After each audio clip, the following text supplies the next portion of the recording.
Hi guys, and welcome back to the IBS Freedom Podcast. This is one of my favorite topics, honestly. But I am here, always joined by my co-host, Amy Hollenkamp, RD extraordinaire, gut health guru. Here I am. Hey guys. Yeah, here you are. Amy, we have decided to talk about the vagus nerve today, and ooh, what a juicy topic. Oh, by the way, my name's Nikki. I realized last week, by the way, have you ever noticed this? I always do such a good job introducing you, and then I just roll into whatever the topic is, and I... Well, maybe I should introduce you. I just kind of like sit back and I'm like, hey guys, I'm here. Maybe partially the awkward build-up that I give you every episode. But yeah, just FYI, in case you don't know, my name's Nikki. It's hard for me to meet your energy level, though. That's probably it. It's like I need to jump in there, but it's like you do such a good job with the intro. I'm stunned I'm subdued with the level of excitement. There we go. But I think it's funny too because I've gotten some feedback from people, random people talking about like, oh, you guys should cover this. Like, I'm enjoying it, whatever. Mm-hmm.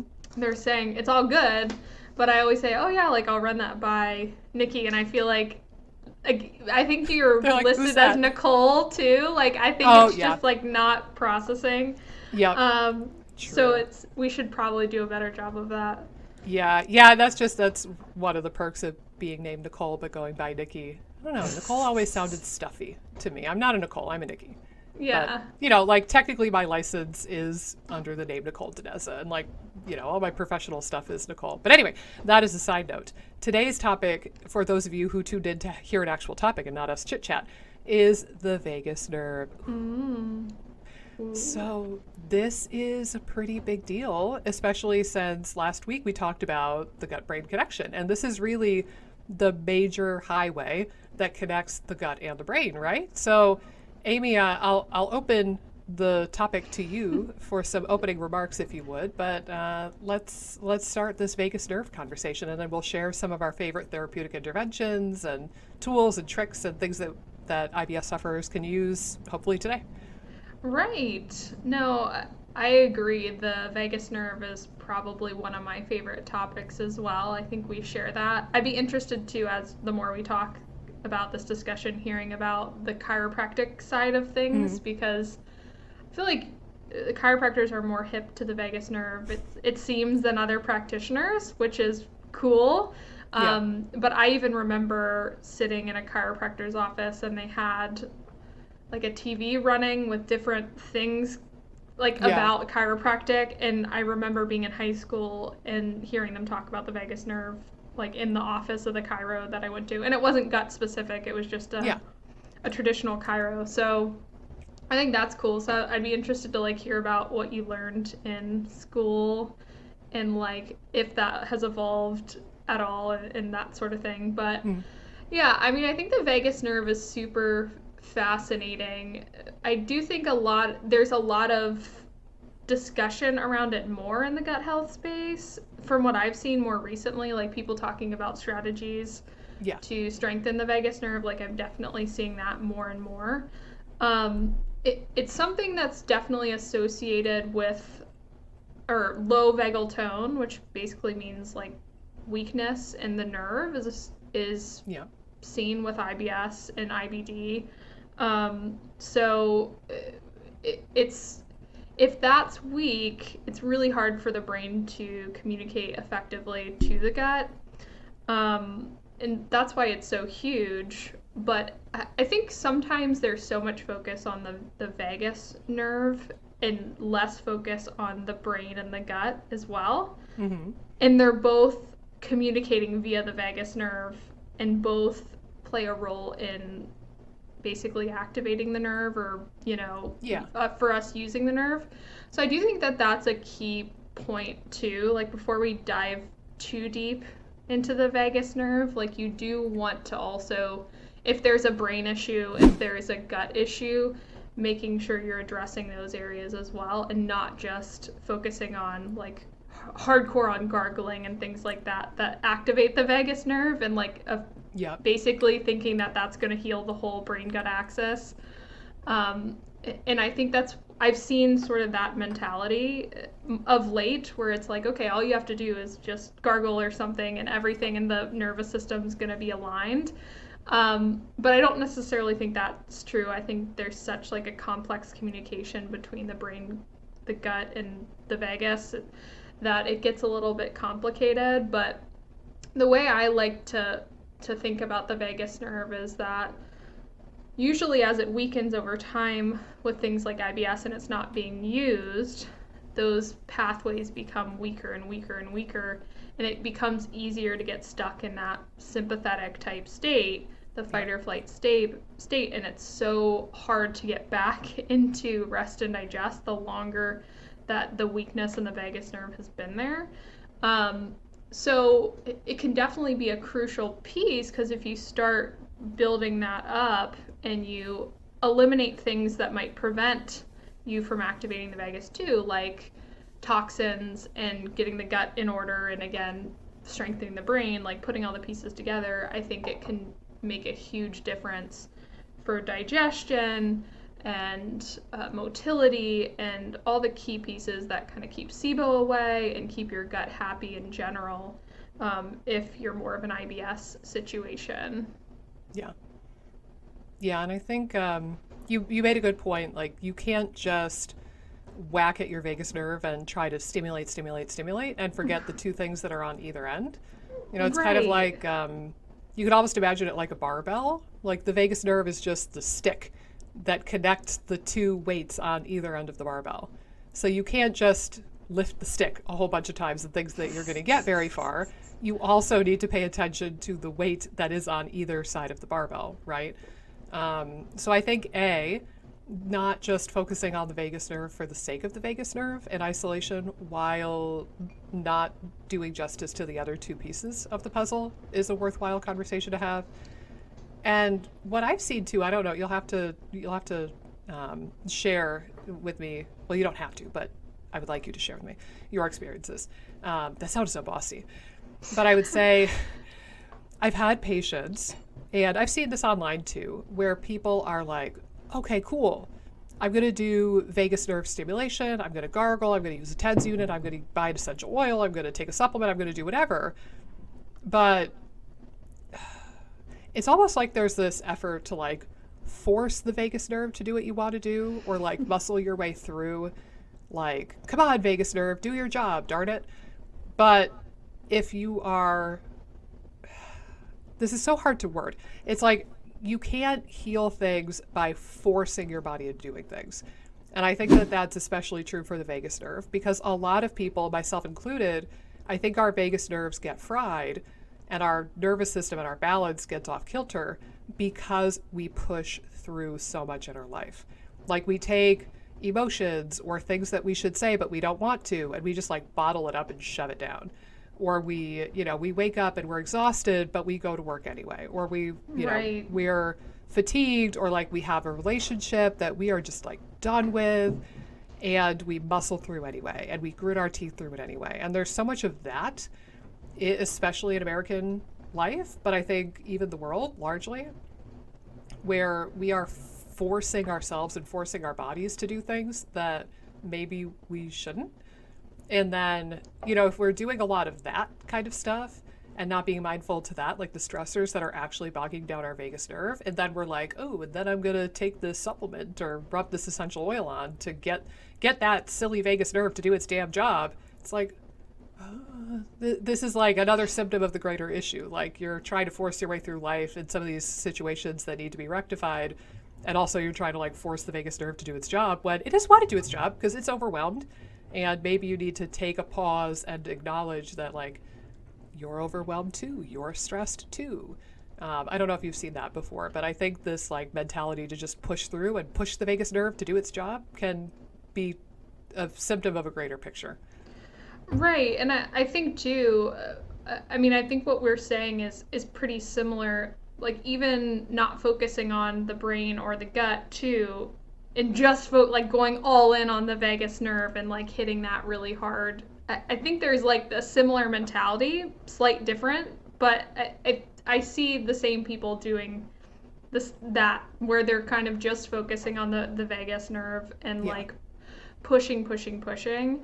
And you're right, it's almost like if you went from not exercising at all and then you're running, like all of a sudden you're like, I'm just going to run 8 miles and do that 7 days a week, your body's going to get burnt out.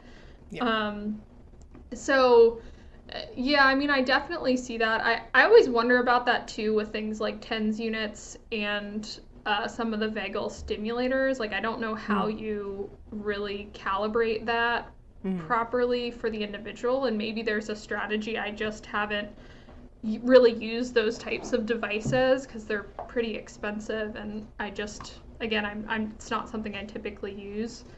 But yeah, I definitely agree with you there. And I think too, in general, what I've seen is starting slow seems to help from a soreness standpoint. Like if I had someone doing singing, humming, and gargling, what I've seen, if they go too hard, they're like, oh yeah, my throat's sore. Like I actually feel sore doing some of this stuff. So I'm like, let's like slow it down a little bit and we can build up a little bit slower when it comes to your vagus nerve. Yeah. And I think like with nerves and muscles to some degree, like you can kind of think of them as a little bit analogous for one another in the sense that you would not go, like you said, you wouldn't go from leading a sedentary life to all of a sudden saying, I'm going to run 7 miles every single day, because your muscles would hate you and you would just fall apart. And the same thing goes for the vagus nerve. I've seen that where like people kind of want to go big or go home, which again, it's like that mentality of like muscling your way through life and like band-aiding stuff when you don't really want to acknowledge some of the stress that you're under. Right. And I say that all from personal first-hand experience. I'm horrible at that too. But I think, you know, nerves need to take the time to like build up tolerance for things and like be more plastic or more pliable. And they literally build up like more protein and more neurotransmitters, and like it takes time to start using that machinery again. So whenever I send somebody home with a TENS unit, because I do use that as a vagal nerve tool. Oh, nice. Cool. Like when I send people home with it, I tell them, you know, the handout I give you says that you'll probably get up to like 15 minutes. Don't start with that because you're going to hate me. Start with like 3 minutes the first day or two, because it's like we're doing bicep curls and you haven't used your biceps in 10 years. Right. And I don't want you to hate my guts. So I have had patients where they start like the TENS unit too quickly and then they just feel like kind of crappy and they can't put their finger on why. And I thought that it was because they did too much too soon. But you can't force any part of your body to heal, much less the vagus nerve, where it's part of that autonomic, non-conscious part of your nervous system. So you can't bamboozle it. You can't tell the vagus nerve, hey, Vagus, we're fine now. We're not stressed. And then like really be stressed. Right. You know, like you can't trick it because it's not getting its information from the conscious part of your brain. It's getting its information from the rest of your body. And it knows damn well when you're frazzled or when you're actually in a good state for rest and digest. So like there's no fooling the vagus nerve. But that being said, sometimes I do find it beneficial to have people do things intentionally for the purpose of trying to get into more of a parasympathetic state or try to get that vagal tone up. And it's just like exercising the muscle as a component of what we do and just like try to get that plasticity again. So I do use that sometimes with patients. Right. No, I think it's such a good point. If you have stressors coming from a lot of different angles, trying to just focus on the vagus doesn't take away the stress that could also be affecting could be reason why the vagus is down to begin with. So in a way, you're not really getting to the root of why the vagus is disrupted.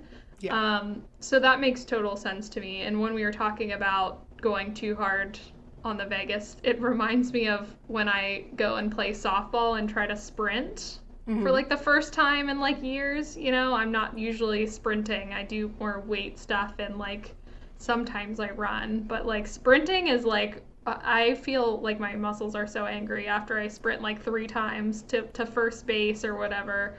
So that's what it kind of reminds me of. If I did that over and over again, you're kind of frying out your your muscles, and again, in a way, like that's what's happening with the vagus.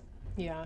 And it's so tough because I think that everybody, probably everybody who listens to this podcast, but everybody I've ever worked with, certainly, they want to feel better yesterday. Right. Right? Like, right. yeah, and it's like, to their credit, a lot of these people are really passionate and excited. Like when they hear of a new thing, they're like, whoa, the vagus nerve and I can stimulate it? Cool. And it's this mentality of like, I want to feel better right now. So they go all in and they do something. But that's why I'm really cautious and I tell people, like, don't go all in. Again, A, because you can't trick the vagus nerve. We can try to get it to do some push-ups or try to do some bicep curls, but you also need to work on the foundational stuff too. There's no point exercising one part of your body and then like neglecting the rest of it. In my opinion. And I worked with a really bizarre case of a woman who was working with another physician. She was, or I'm not another physician. I'm not a physician, but working with a physician, and it was odd because I'd never heard this before. But the physician was like, "Oh yeah, all you have to do is be on this TENS unit, and your SIBO will go away. Like this is all you have to do." So then I feel like there was not as much like interest in doing some of the other, like she was buying into what you're saying, like this miraculous idea that, you know, which again, it certainly could be helpful as a comprehensive strategy, but can be. Not as a standalone approach. So yeah, I do feel like if people go all in, I feel I've definitely been there as well, where when I heard about the vagus nerve, I'm like, whoa, this is like a huge missing piece. And you want to hit the ground running with it. So I remember gargling like so hard. And then like Dietitian thing is like getting to tearing. Yeah. And like, I mean, I've found that that's even hard, like for most people to get to tearing, or at least like visual tears. They can kind of feel that there's tearing, like that they're getting more moisture, but that's like a hard thing. That was like a hard, I know for my individual journey, that was a hard point to try to reach. So I'm like, I've just got to do it harder and get the gargle going, and then I'll have this tearing, which again, like for me wasn't, I could tear with other vagal approaches like gagging, but not like I really struggled with gargling, which just was not happening. I could feel a little more moisture, but not like a tear. Yeah, and I wonder too, like, and I will say I was going to point out at one point that I really credit Dietitian with the popularity of vagal nerve stuff the last few years, because he's been the most vocal. And like talking about on summits and in his book, and I really think that he's brought it more to the mainstream, to his credit. I think, my one hesitancy, and maybe this is like my brain lesion as a practitioner and as a human, I try to minimize therapeutics that are genuinely unpleasant. Or like borderline traumatic. So I don't know, the thought of like gargling really, really hard, trying to get to tears and like forcing it that much, like that just doesn't appeal to me very much as a person or a practitioner, because it kind of, I don't know, it all kind of lines up with that idea of like forcing the vagus nerve to do something. And I don't know, something about that has never really resonated with me either. I don't want my patients to look back on their healing journey with me as a practitioner and think like, yeah, that sucked. She was the crazy lady who made me gargle until I cried every night. So I don't know. And maybe there are, I admittedly, I do tend to be more of like a mother hen in all aspects of my life, and like, you know, be gentle with my baby ducklings and like the nurturing. So like maybe I just need to get over it and tell people to suck it up and do hard things more frequently. But I don't know if that's going to be one. I have had patients, you know, going back to, you know, having the hard conversations and not just relying on like a fancy pill or an essential oil or a TENS unit to stimulate your vagus nerve for you and force it. That is way easier. It's way easier for us to tell somebody, just use this TENS unit and your SIBO is cured, or just use this essential oil or whatever, and your vagus nerve will be great. That's way easier than having a conversation with somebody and saying, hey, how's your marriage? Like, sounds pretty not good. Like I've had patients where I've thought, oh, you would be a lot healthier if you got a divorce. Yeah. And it's so tough. I don't have it in me to have that conversation. And part of me regrets that because I do think, honest to God, there's some people I can think of right off the top of my head. I guarantee they would be healthier if they could just like get through divorce and like separate from their spouse. Right. But also, I don't know, I can't be the one to point that out to somebody. Maybe someday I will, but that's tough to have that kind of a conversation. Or like somebody says that they hate their job like a lot and that they get IBS when they have to do like a work related trip or something. I'm just like, maybe you need a new job. Like that's hard. It's so much easier and it's so much more appealing to give somebody a pill or a TENS unit and say, there you go, you're going to be in parasympathetic before you know it. But if they go home and they use that TENS unit laying in bed next to a spouse that they hate or who makes them anxious or like is hypercritical, it's not going to do a damn bit of good. So, I don't know. Right. It's tough. It's tough. Right. I know I've definitely had clients who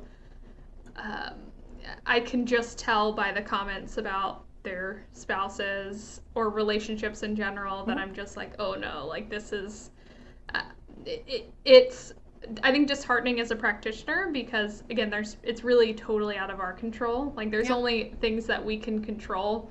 And I think even if we were to like plant a seed in some gracious way, it would still again be up to the person to actually realize that they need to move on or that they'd be happier outside of a new job. So you're 100% right. I'm thinking of a client particularly in my head who, like every time we chatted, she'd literally like be cussing out her husband and like whispering and like her husband like didn't know she was working with me. It was just like it was really bizarre. And it again, you could tell there was so much stress coming from that situation, but again, I don't feel like it's my place most of the time to be like, even though it's affecting health. And I do think the gargling thing's interesting. I definitely utilized that more when I first was working with clients, and I still have it as an option of a way to activate the vagus. But I will say compliance is usually pretty low with gargling. It's not something that people look forward to doing. Typically singing and humming is easier and more enjoyable for people to do as like an activity from what I've found. Even things like certain breath work tend to be more enjoyable. Meditation, so those are yoga. Right. So I think, again, usually from what I've found, I've moved more away from gargling. But I usually am like, gargling works if you want to try that too. So I might give them some different options. But yeah, I haven't seen it be an overly compliant area, and it's probably like what you're saying, just it's not necessarily an enjoyable process. And I usually try to pair vagal exercises with meals as well. Like I try to, if they're gonna do breath work, and I don't necessarily say like it's not helpful if you do it outside of a meal.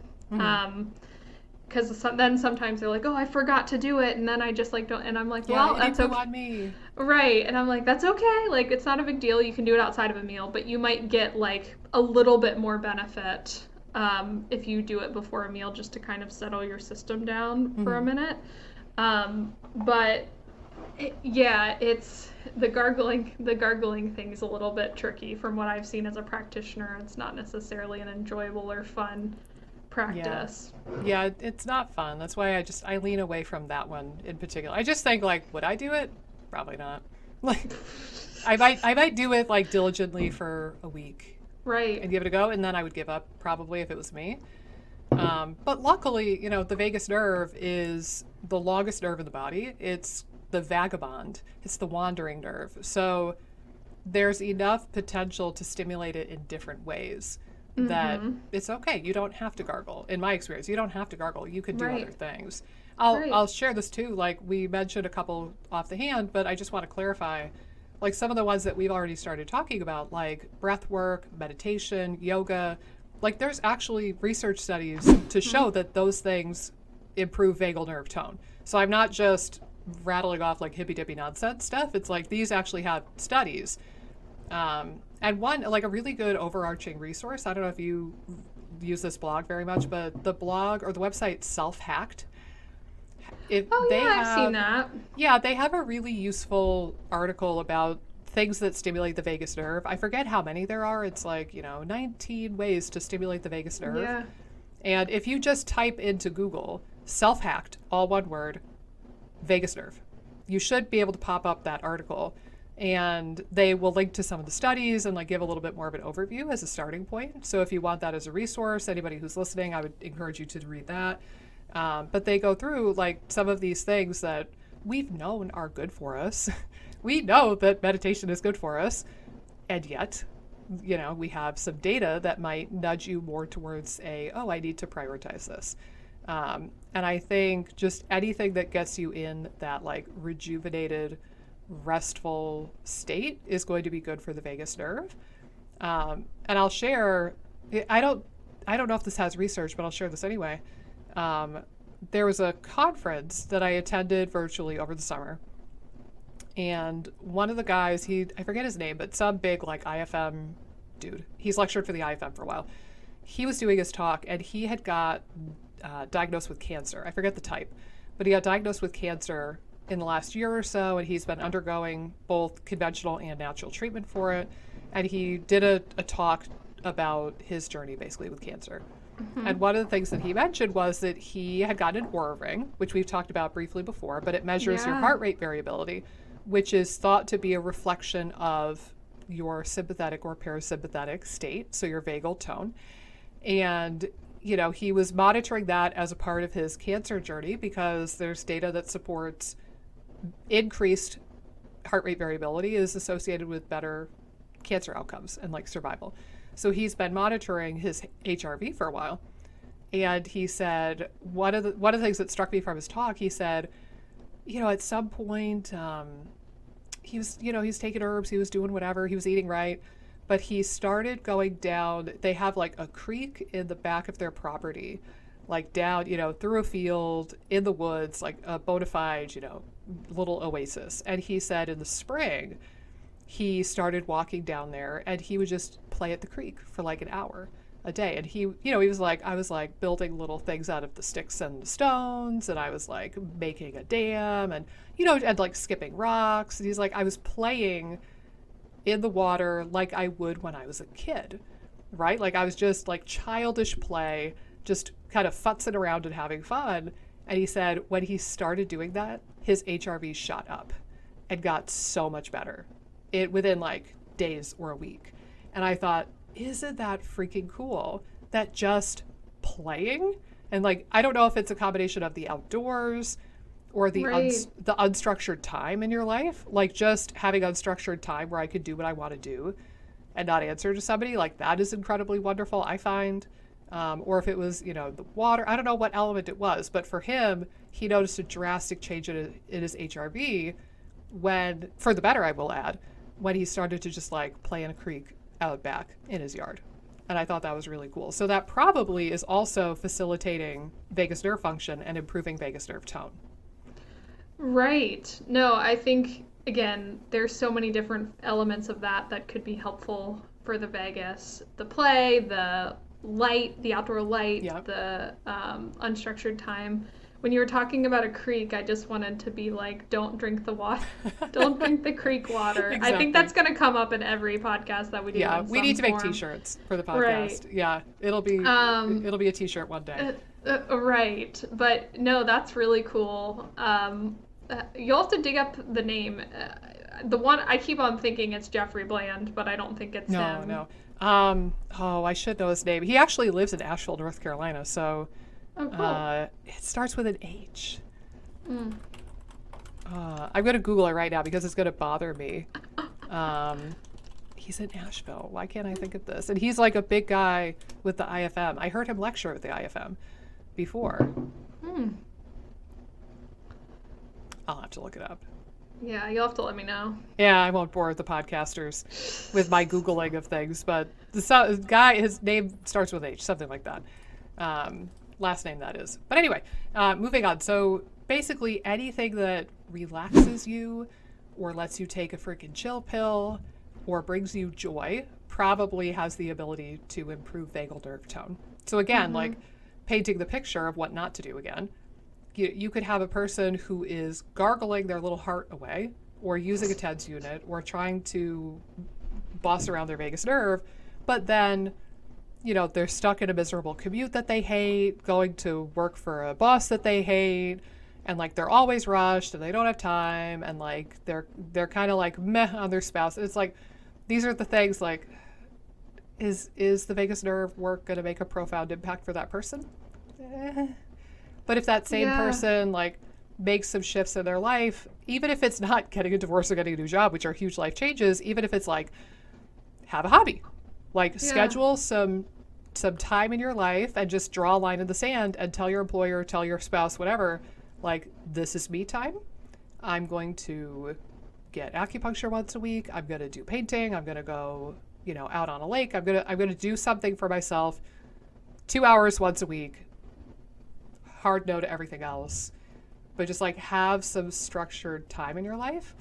I find that if you don't schedule time for yourself, it's not going to happen, because there's always a million things that you could be doing and emails you could be answering. But if like, okay, Friday I leave early, or Thursday I leave early at 3:00 because I have a yoga class at 4:00 that I go to in Midtown, whatever, like, have that on the calendar and make that your time, and don't let anybody else mess with that.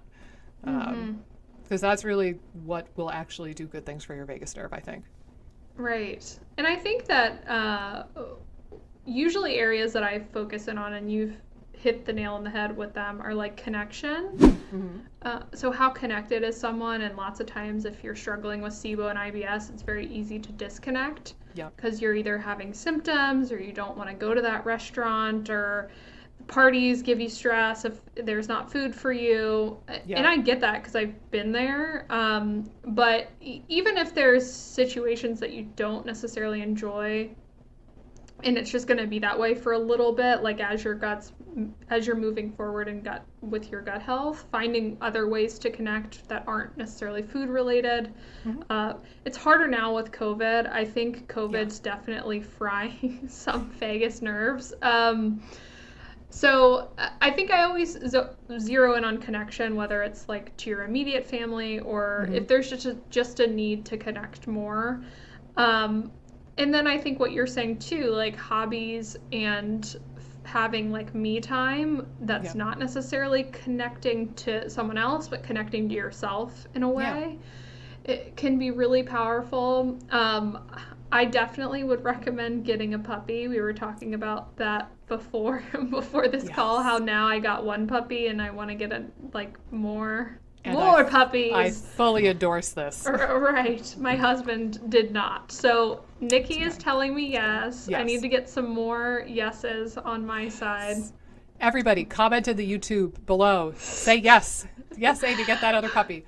Right. So I think that, again, puppy's been interesting for me personally, just because I was the holdout, didn't want to get a puppy. And I know, I was the holdout. I was like, I've never had a puppy, so I just didn't know. I knew you. I know. Continue. Okay. So we got the puppy, and I'm like obsessed with it. Every morning we have like a routine that I do where I like kind of wake him up nice, rub him all down. Like, I don't try to rush him to like go outside to pee. I just kind of give him some rubs for like 5 to 10 minutes. He finally gets up and goes pee, and then we go by his food bowl, and usually I'll fill up his food bowl, and before he eats, he'll get a toy and just sit in my lap for like 10 minutes. And then the food bowl has food in it, and your dog is willingly, oh my gosh. See, we've had beagles, and a beagle would never do that in 1,000 years. And I will say, sometimes he'll like go and get a mouthful of food and then come and sit on my lap until he's done chewing, and he might go get another mouthful and sit back on my lap. That's adorable. Not at all what I'm familiar with beagles. Oh man. Well, again, it's great though. We have like this little flow to our, but it like starts my day off in a very relaxing way Yeah. versus just like getting into like my like to-dos, getting breakfast done. Yep. So it like starts my morning out slow and like nice. That's nice. So again, sometimes even just we always think about like the meditations and the breath works, like all these really sort of structured stress management and vagal toning activities.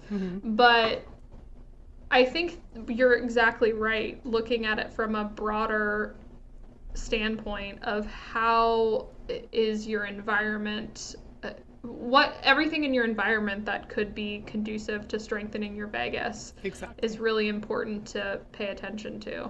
Yeah, and I really feel like the vagus nerve particularly is just a canary in the coal mine situation where like it's going to show symptoms and it's going to show dysfunction based on the world around it, and like it's your job then if you go in the coal mine and the canary dies, it's your job to figure out why and then get the heck out of that situation if you need to. So you need to figure out like, oh, my vagus nerve is crapping out on me. I mean, that sounds very harsh and like I'm blaming the vagus nerve, but you know what I mean. Like, okay, my vagus nerve is not doing such a hot job. What around me is making it not do such a good job, and what is in my power to change? Again, it might not be in your power to get a new job right away, but just kind of looking at that as much as possible and like being open-minded to change for the sake of the vagus nerve, I think is really useful. Yeah. I think there are people who haven't been in a good like parasympathetic state for probably their entire lives too. So for some people it can feel really foreign and actually kind of scary to get into Yeah. more of a parasympathetic state. Yeah, they're like almost like adrenaline junkies, Yeah. sort of like they like that feeling. And I feel like I'm sort of somewhat like that. I mean, definitely way better than I used to be. Like I know that my system's a lot calmer than it used to be, but even like my parents, I feel like are definitely like the going all out 110%, not slowing down. Like that's kind of how I was raised, so it's very Yeah. easy to get sucked up in that. And I think because I did so many sports growing up, I actually think that that really stressed my body out in a lot of ways because Yeah. I don't think I was really, not intentionally, but fueling properly Yeah. during the times of like going all out on like two-a-days with certain sports and things like that. With just it was too much. But I did want to comment too on your assessment of it being the canary in the coal mine, because it's almost like everything in the gut health space where there's so many layers to everything. Yeah. So okay, you're diagnosed with SIBO. What does that mean? What motility processes are breaking down? Do you have digestive insufficiencies? Oh, okay, like once you can kind of uncover those things, so it's like maybe you have some vagus nerve issues that's at play with your SIBO. Well, Yeah. then you got to dig deep. Like there's all these layers. Yeah. And a lot of times we're stopping too early without Yes. digging deep enough. And I think that's with everything in the gut health space. It's just like you almost have to keep digging. And it feels at times that you're at the root cause of it, but there's probably more layers underneath. Yeah. And I, to some extent, I blame the internet and also functional medicine for this too, because I think that, well, the internet because it's the internet, let's face it. But like I've observed with the functional medicine space, like going to conferences and listening to experts and like looking at their blog posts over the years, that I think functional medicine intrinsically has become this like well-oiled marketing machine. Like it's a term now that more people recognize, and there's like a very intentional effort, largely on the part of the IFM, but other groups as well, that like they want, you know, like recognition. Like they want everybody to know what functional medicine is and like go out and see people, and it's lovely. But also like I do feel like it can get kind of watered down to some of these bullet points. You know, it's like when people are, when like Mark Hyman is going on The Doctors or Right. the Dr. Oz show or whatever, like we get these reoccurring things with any profession or any technique. And with functional medicine, I really feel like the bright, shiny testing is one of the kind of Right. facets or pillars of it. And also this like root cause thing. Like you listen to any like IFM speaker or a segment on a TV show or a segment on the news, I guarantee they will say the words root cause at least 5 times in the segment, which is Right. lovely. But also I've noticed that like a lot of people in the space will say that leaky gut is a root cause, or SIBO is a root Right. cause, Right. or estrogen dominance is a root cause. And it's like, actually, but no. I mean, like, it's like you're past the trunk and you're getting to like the biggest part of the roots, I guess. Like if you look at a tree, you're getting to the roots. It's like the beginning of the root, but you need to get to the root of the root Right. and trace it back. Like, okay, yes, SIBO is technically the correct diagnosis for your IBS, so it's a root cause kind of. But why did you get SIBO? If we're blaming the vagus nerve, why is the vagus nerve crapping out on you? Like, you have to trace it back until you get to what is actually happening. And I do feel like my profession is more liberal with the term root cause than maybe would otherwise be helpful. I don't know. Yeah. No, I wholeheartedly agree.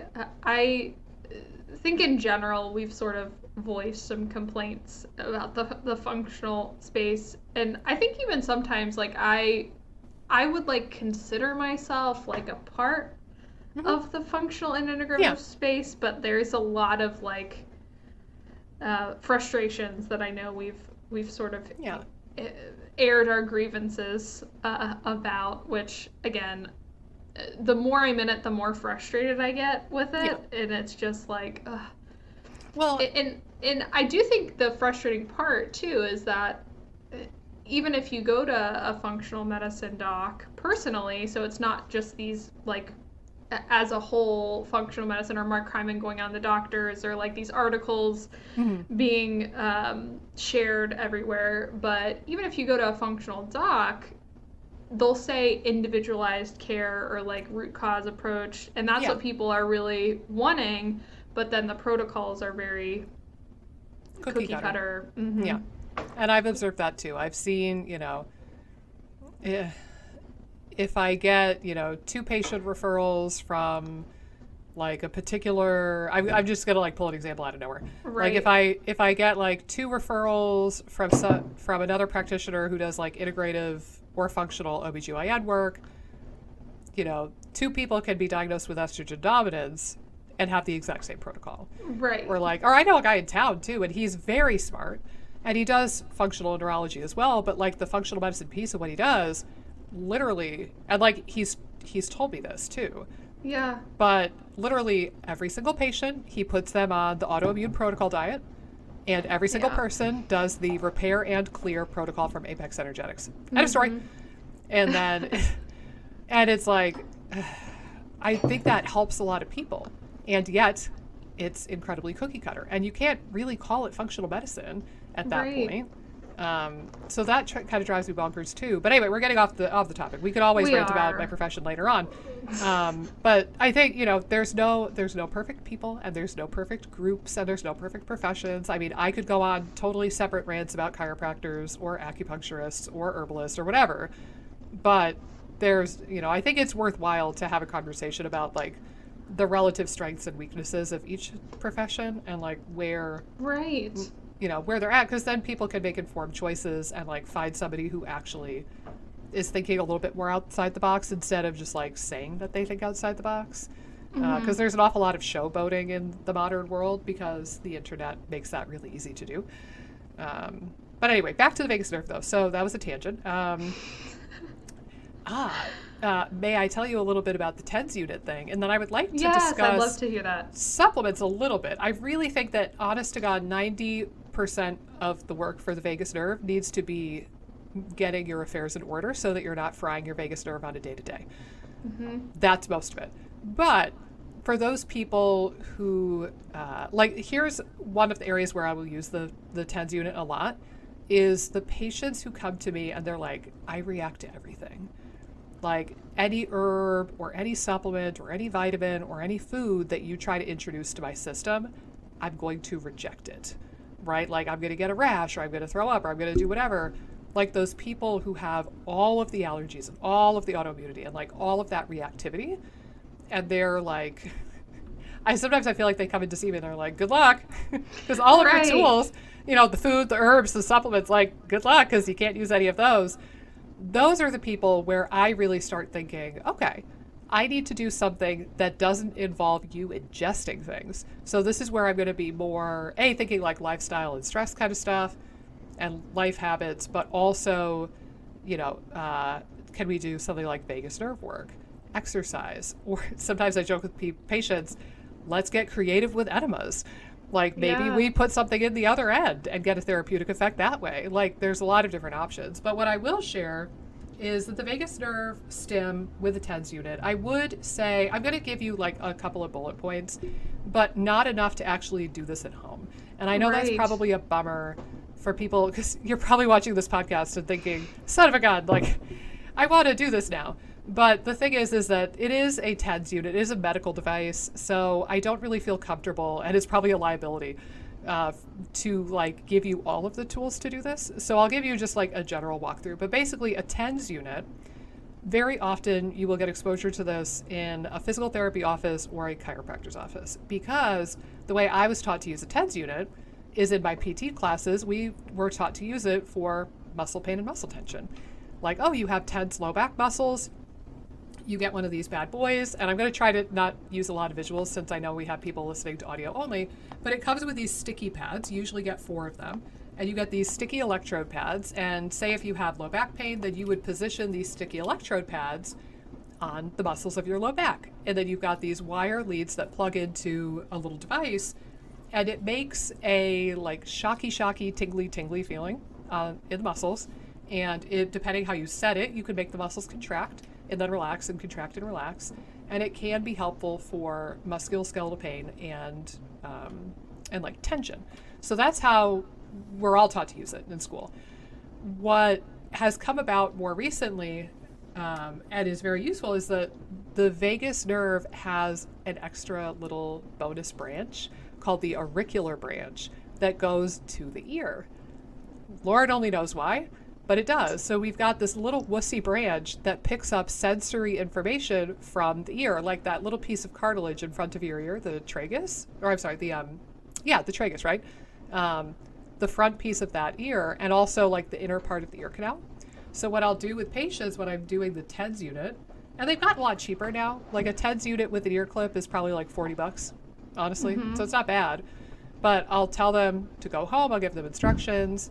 You put one sticky pad just on your neck to complete the circuit, and then you can get ear clips, and you can clip the thing on your ear, and then that makes the tingly, shocky feeling on your ear. And all you want to do is you want to get some sort of sensory perception from your ear, and that's all there is to it. I don't think you really need to worry all that much about the settings. I mean, like I follow what they've done in some research studies, so I always set it the appropriate way. But honestly, in this sense, you really just want some sensory perception going from your ear to your brain, and the vehicle it uses to get there is your vagus nerve. That's all there is to it. So it does work really well for many people. Some people don't feel anything from it. I think it's a really good indication if you do this, that it's working if you get sleepy. So I would say 70 or 80% of my patients that I recommend this to will report that they get sleepy after they do it. And so I always have people do this in the evening before bed. And that way, like, you know, if you start nodding off, no big deal. You're already in bed, you're in your jammies, whatever. And then it can actually promote a more restful night's sleep. But if you think about the parasympathetic, it's the rest and digest side of the nervous system. So it's going to make you want to rest. There are other people who will do vagus nerve stim like this and not feel that. Unfortunately, I'm one of those people. I played with it. I could do it in the middle of the day. It doesn't make me sleepy, which makes me think maybe it's not the most effective thing for my vagus nerve. And it's probably like stress in my life and stuff like that I need to be more mindful of. But it's a really good indication if you get sleepy from doing it, I think. But yeah, Cool. that's in a nutshell. Like I said, I won't go into all of the details. It's probably a liability to do so anyway, but it can be really helpful. Yeah, And avoid the liability. yeah, but if you have, if you have like even like a physical therapist or a chiropractor, even if they don't know anything about this, they could probably help you set the machine to the appropriate settings. But I would encourage you to go slow if you do try it out. Yeah. Yeah, I've had a number of clients who have used a TENS unit before, Mm-hmm. and they've all seemed to like it. I mean, the ones that I remember using it. So, yeah, I've just never been like trained on how to set that up and how Yeah, to do it. But I've always been intrigued by it, so I'm glad you were yeah, giving some deets out, yeah. but not all of the deets, right? Yeah, not all the deeds. Sorry, guys. Yeah, and I think it's not intrinsically dangerous. Right. Although I will say, for record too, when you do the vagus nerve stim with the ear, you actually want to do the left ear only, because the right vagus nerve goes to the heart as well as the rest of the innards, and the left does not. It goes past the heart, and it just goes into the innards. So, just in case you don't want to induce some weird like arrhythmia or something weird like that and mess with your heart rate. So I would say you want to do left side only if you were to do something. And honestly, here's another kind of fun one. If I feel like people are not ready for that vagus nerve stim and I want to give them a stepping point before they start with like the 1 or 2 minute of stim, I'll actually tell my patients to put their finger in their ear lightly and then like twizzle their finger around a little bit like this.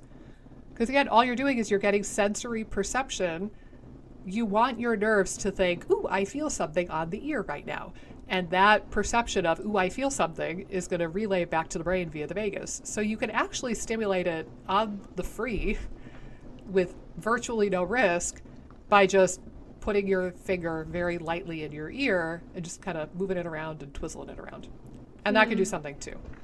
The old finger in the ear twizzle. I don't recommend wet willies as much. I Yeah. think, use a dry finger, and also don't like scratch the heck out of your ear. If you have long fingernails, you might want to rethink this. But as somebody who keeps my nails pretty short, I could theoretically do this out the wazoo. But yes, that's for what it's worth. I Cool. think supplements is probably a whole nother one that we could get into, and I think maybe we'll try to keep it a little bit on the briefer side so we don't make this like a 3-hour long podcast episode. I'm curious if you have any supplements or any tricks up your sleeve, or I have a couple of opinions on supplements for the vagus nerve, but I'll kick it back to you. Do you have any favorites or any other like modalities or interventions? I think again mainly things that I'm looking out for from a nutrition side of things are things like thiamine. Just from an overall nervous system standpoint, and so many of the clients I work with, if they're avoiding things like grains and beans and like really high thiamine sources in the diet, and they're not replacing those, and it's hard to replace them if you're cutting a lot of different foods out. So I'm always on the lookout for that. Generally, there's things that I like that help just with nervous system function. So I know we've talked about like adaptogens before. But I think that's really helpful for like the whole brain gut axis too, like not necessarily just the vagus nerve. Those are the big ones that I'm thinking of. Other ones, again, we've talked about in the past that just like help calm inflammation in the nervous system, can be helpful. Again, things like curcumin, resveratrol, omegas, those sorts of things I find are helpful if there's some nervous system inflammation. Those would be the main ones that I think about from a vagal standpoint, or any of the connectivity with the vagus, like the brain and the nervous system in general. Yeah, and I think you brought up a really good point in that, like proper nutrition, this should go without saying with this podcast, Right. but it does go with saying, is that making sure that you are well nourished and like supplementing for a short period of time if you need to. Like I've had patients who are on such a restricted diet that they have been blatantly thiamine deficient. Right. And we do a supplement for a short period of time, like a month or two, just to boost their levels while they're introducing new stuff. I think any of the B vitamins really are up for grabs, because if you think about it this way, Google the symptoms of a vitamin deficiency, and if neuropathy or altered brain function is part of that cascade, you can kind of assume that the vagus nerve is going to be affected, right? So like B12 deficiency will result in neuropathy. Probably doesn't do good things for your vagus nerve either. B1 deficiency very certainly will do that too. And a lot of the symptoms of B1 are like dysautonomia type symptoms, like POTS and like weird blood pressure stuff and like racy heart rate stuff. Like B1 is a big biggie when we're talking about autonomics, which we are with the vagus nerve. Or even something like vitamin B6, if you're B6 deficient, that can cause neuropathy as well. So just making sure that you're nutritionally replete, particularly in your B vitamins, is really important. And also, you need to give the nerve the fuel and the substrate it needs to like build new parts of the nerve and like build new neurotransmitters. So making sure that you have the protein and the healthy fats, because nerves are like 70% fat, and making sure that you have good glucose levels and you're not swinging all over the place. That's why they call Alzheimer's type 3 diabetes now. Wacky blood sugar just wrecks your nerve function, and the vagus nerve is almost certainly included in that. So just the really like foundational stuff, like make sure you're not blatantly hypothyroid, make sure you're not blatantly anemic or iron deficient. A lot of the like holistic kind of stuff, I know it gets boring after a while that we talk about it so much, but a lot of the good old standbys like blood sugar, iron, B vitamins, like protein, like those are still really relevant, even if you are tempted to get like laser focused on the vagus nerve. Right. I think it's interesting you bring up iron as well. I feel like we could do a whole episode on iron deficiency. Because that's definitely one I see, like, I mean, probably in most of the iron panels that I'll like say, oh, you should just have your doctor run this iron panel. All the time is low. And it can be tricky with gut issues, like bringing it back up. So that would be a really good topic for us to cover, but you're 100% right.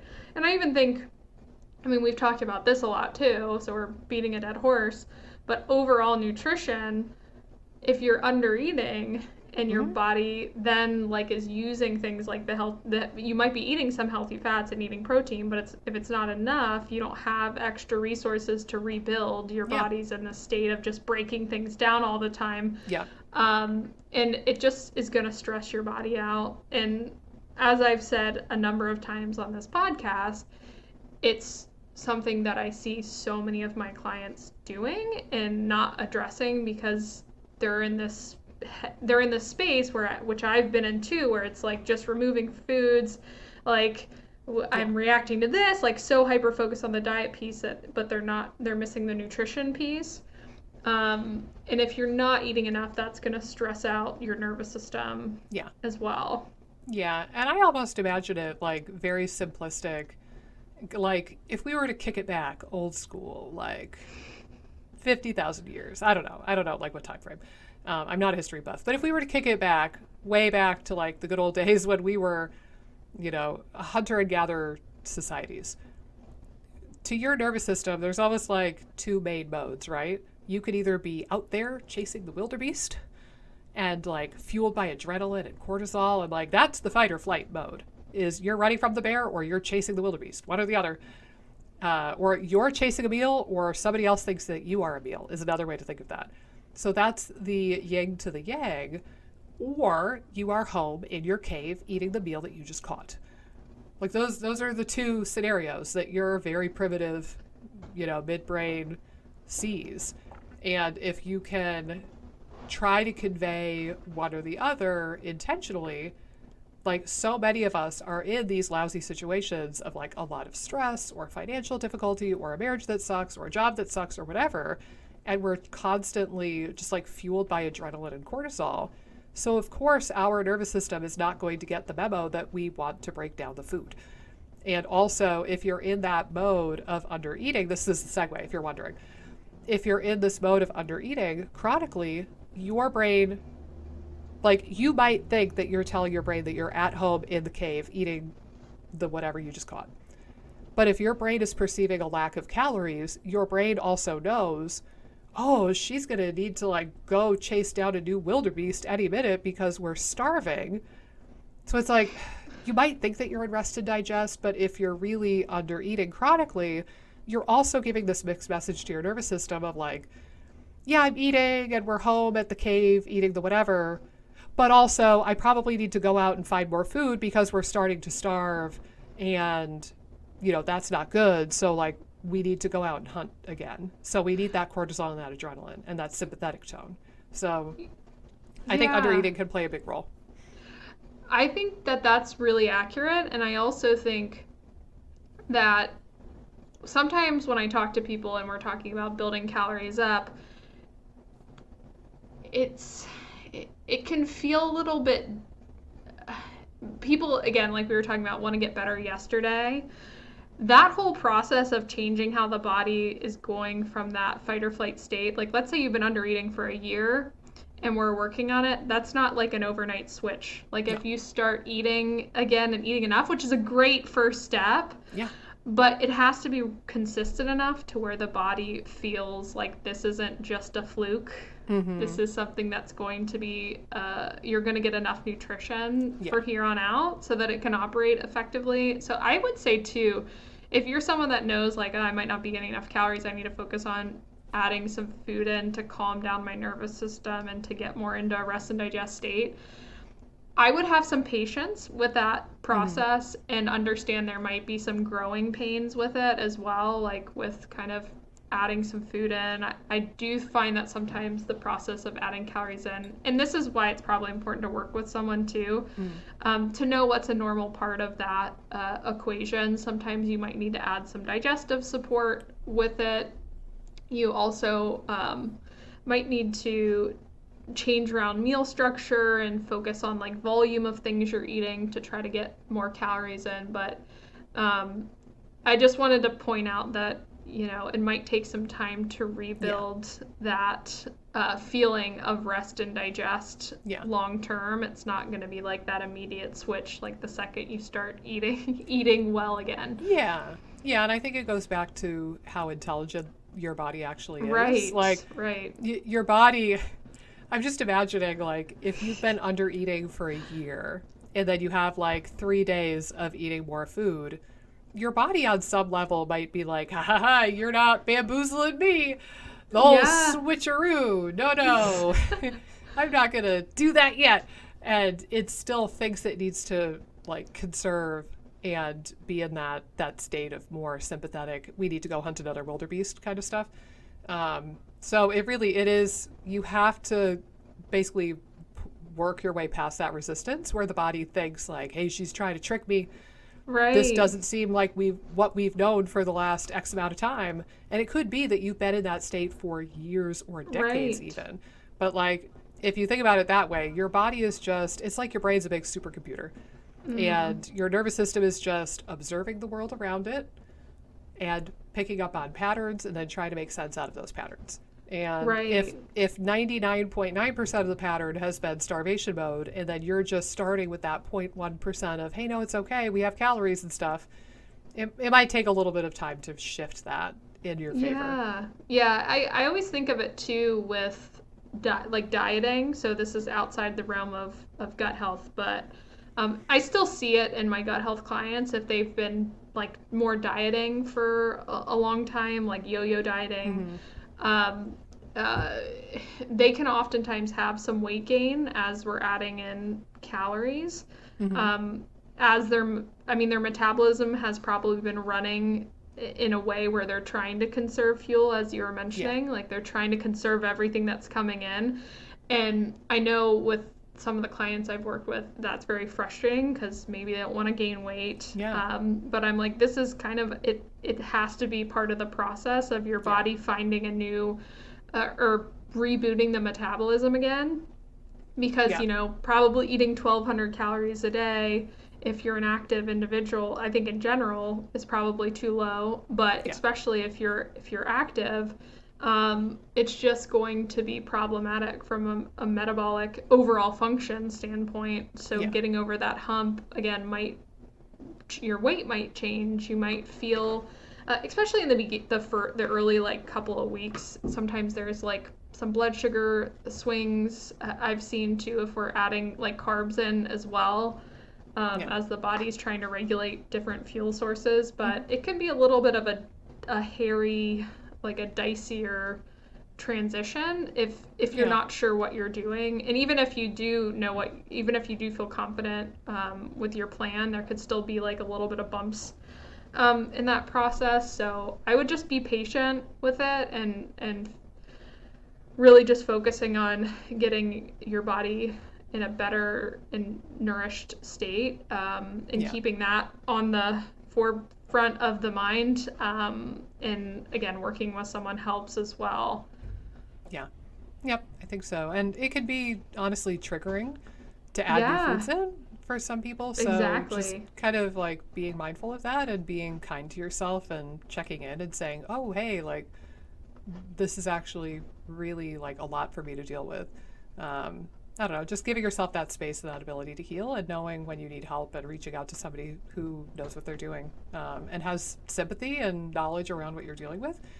But I would say, let's see, to get back on the vagus nerve train. I mean, we were talking about vagus nerve stuff, but just a little bit rabbit traily. To go back to the topic of supplements really briefly too, I think adaptogens and nervines, like ashwagandha and holy basil and ginseng, like stuff like that is going to be wonderful for the vagus nerve typically. Again, like if you're totally fried and like in situations that make you depleted, I don't know if it's going to be the end all be all to like take ginseng and think that it's going to like give you energy and like revitalize you. You might have to take away some things in your life as well. But the adaptogens and the nervine herbs are really wonderful. And I do want to do an episode entirely dedicated to each of those topics eventually. So those I think can be useful. You touched on the anti-inflammatories because nerves don't like inflammation. So that could be a potential useful supplement for vagus nerve function. And then funny enough, so today you had texted me a product and we're like, hey, have you heard of this? And we had gone back and forth via text a little bit briefly, but let's remind me, what was the name of that thing that you... It's called Parasim Plus. That's right. That's right. And I'm going to pull it up. And I've had a couple people ask me about it, and I just was not aware of it. So I figured I'd throw it your way and see if you had heard of it or know much about it. Yeah, and I hadn't, but when I took a look at it, the thing that really struck me, and I'm trying to pull up the ingredients again, but I can't pull it up. The thing that struck me about it is that it looks fairly similar to a product that I was already familiar with from Apex Energetics called Acetyl CH Active. And basically both of these products, either the Parasim Plus product or Acetyl CH, theoretically could work on the vagus nerve to some degree.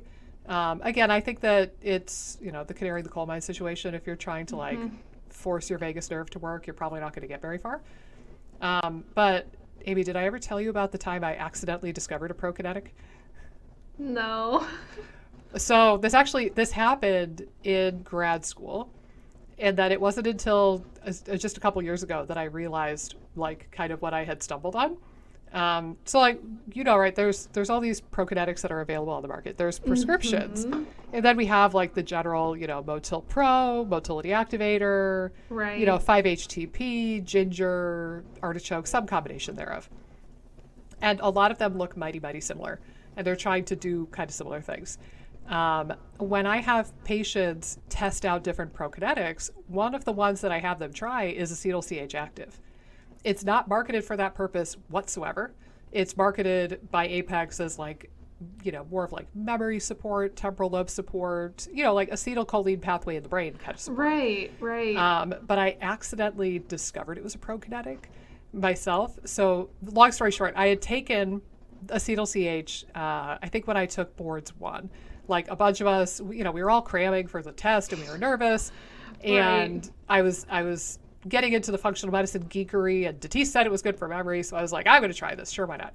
So my roommate and I got like a bottle of acetyl CH, and we took that for a while. And I didn't notice anything profound from it at the time, but I don't have a particularly poor memory.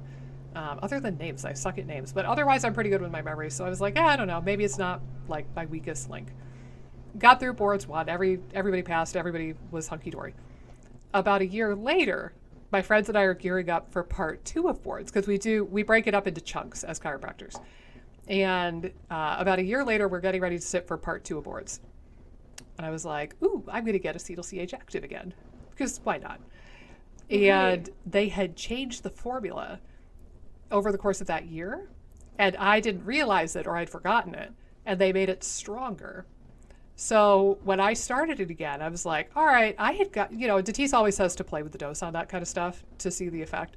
So I think I had gotten to a point where I took like 5 at a time. And I was like, yeah, I'm just gonna like pick up where I left off. So I took 4 all at once. I think if I remember, it was 4. So I took 4 all at once, took the pills with breakfast, and I went to school. Well, I started feeling really terrible.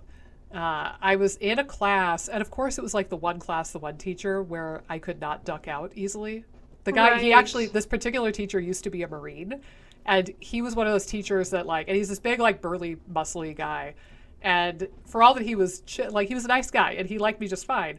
But I just knew, I was like, if I try to run out of the room, Dr. Losak, hi, if you're listening, Dr. Losak, I just knew, I was like, Dr. Losak is going to be like, where are you going? And he's going to call me out for leaving the room. And I feel horrible.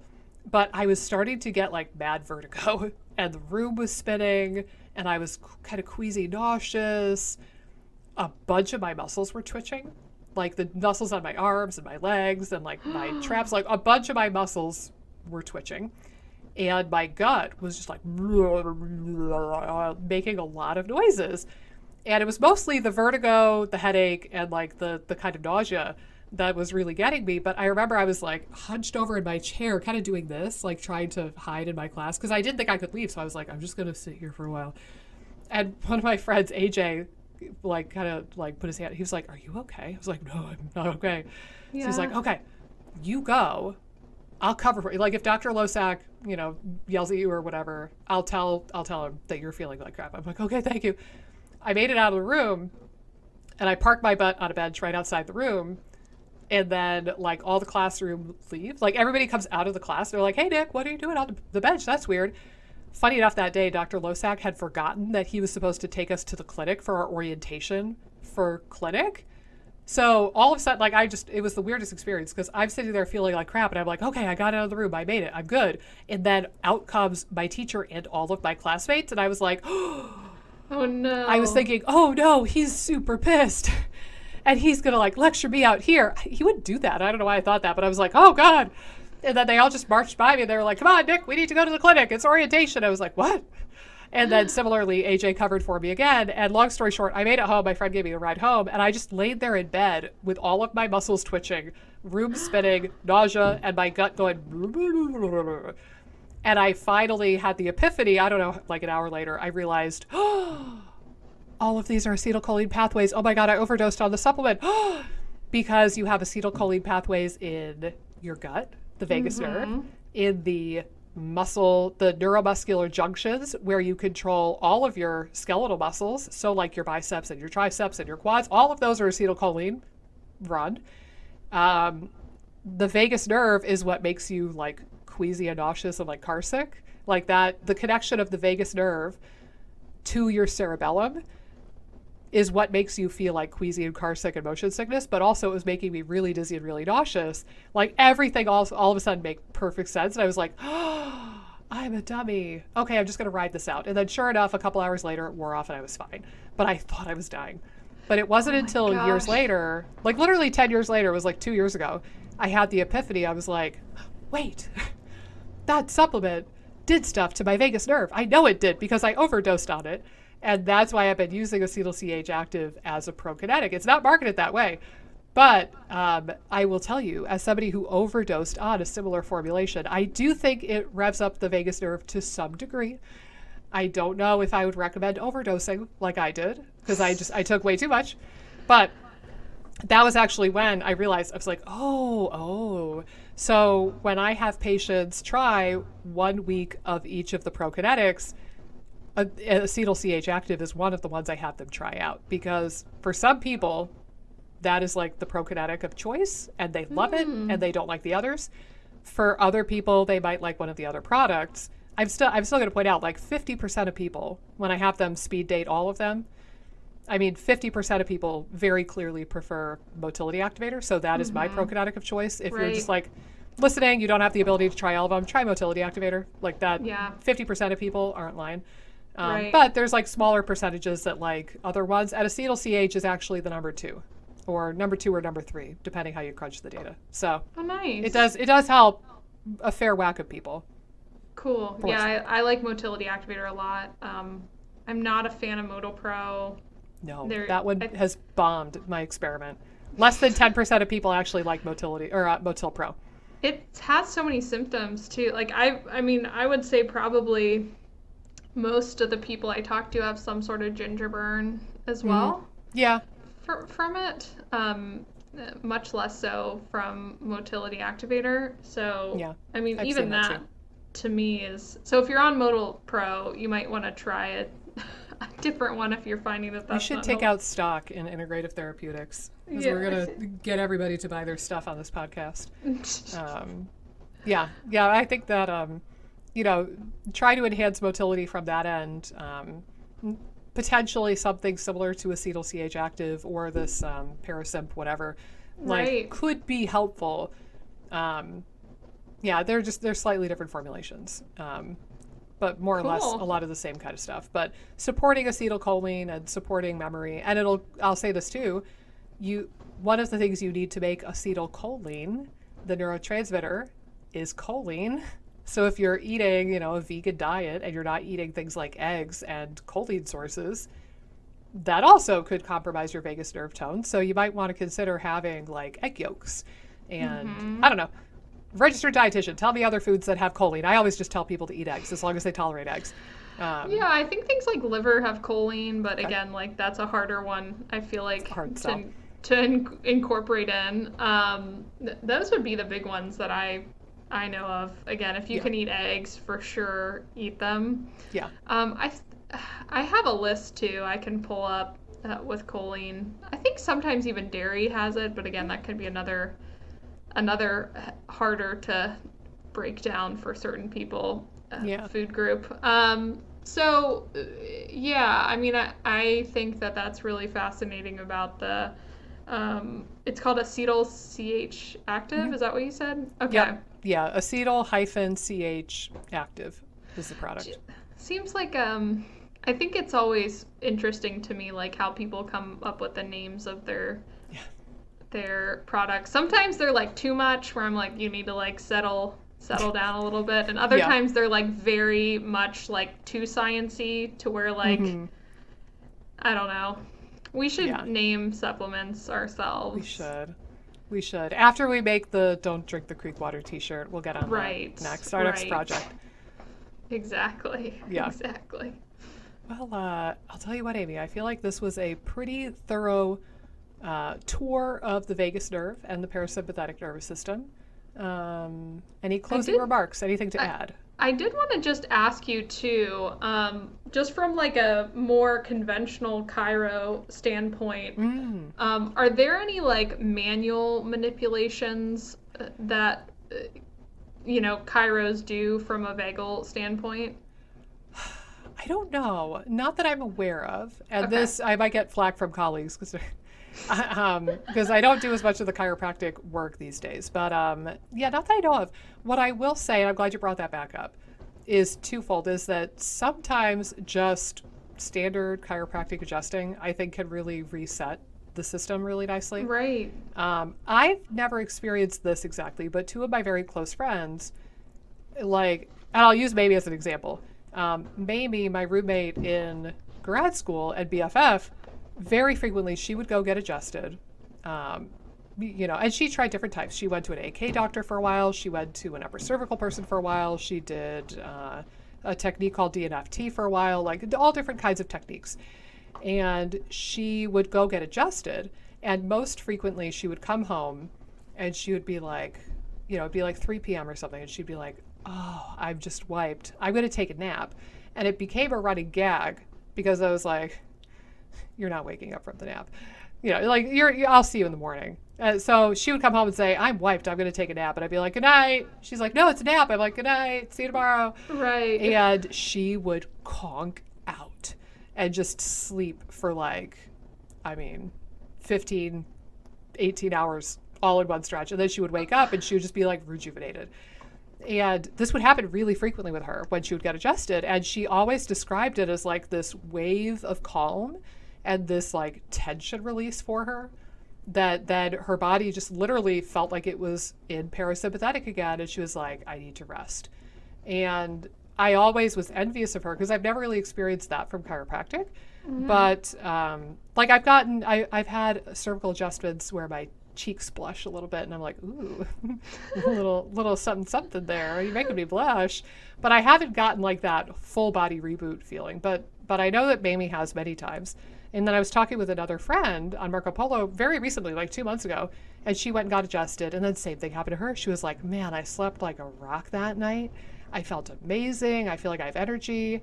And we were talking about that. She's like, oh yeah, like I've gotten that from different types of chiropractic. Like that's how my body reacts to adjustments.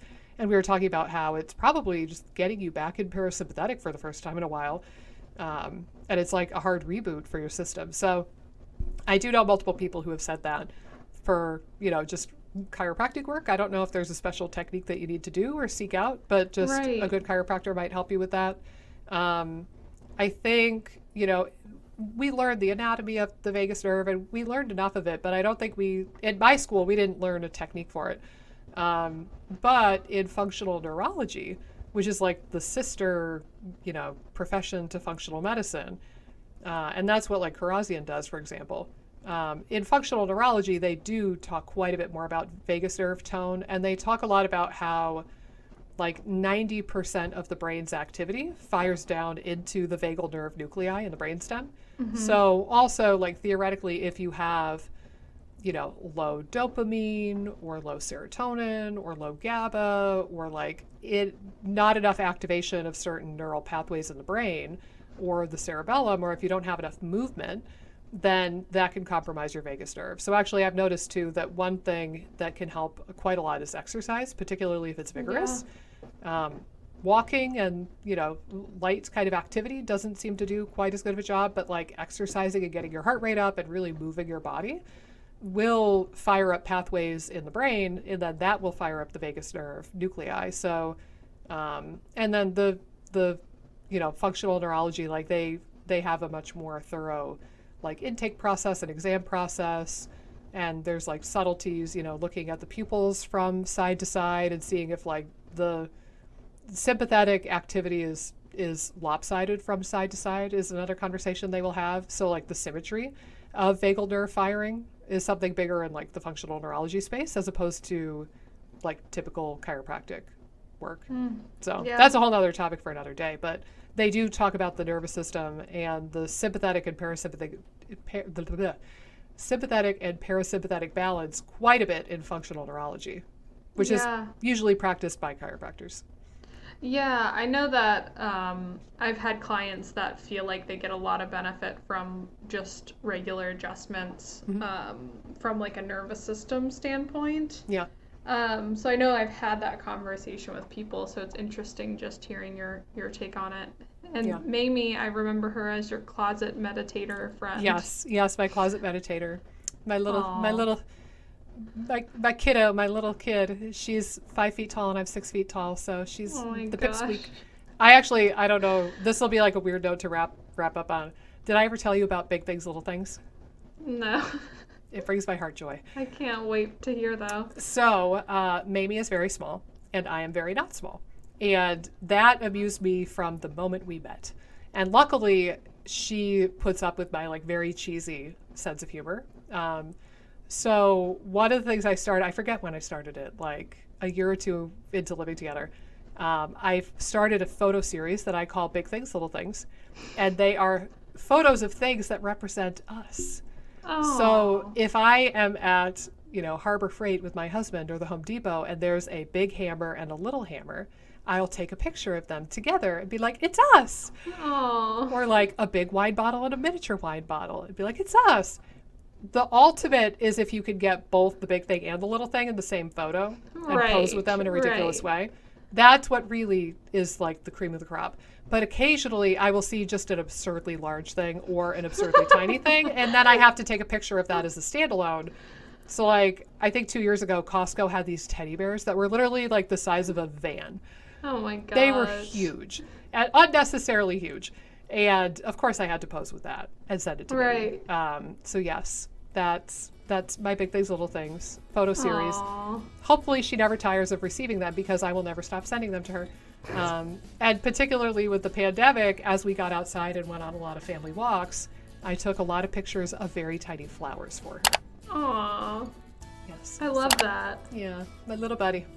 Aww. But anyway, well, I feel like that is a pretty good place to wrap up on the vagus nerve, parasympathetic, sympathetic, everything in between. Lot to unpack, but I think this was a good episode. Hopefully you all agree with us. As always, if you are listening on a podcasting app, if you can rate us 5 stars, share with your friends, share with your neighbors, share in your Facebook groups, that would be great. That'll help us reach more people. And also, if you're on YouTube, go ahead and click the like button, click the subscribe button, leave a comment down in the doobly-doo below, do all the things that you do on YouTube. All of that helps us grow this channel, grow the podcast, and ultimately heal the world of IBS and SIBO, because there is so much of it. We need to get this information out to more people. So if you could help us spread the word, again, share in Facebook groups or wherever you feel like it would benefit people. I know I sure as heck would appreciate it, and I'm sure Amy would too. So thank you all. And yeah, we'll see you in the next episode where we talk about some other cool topic.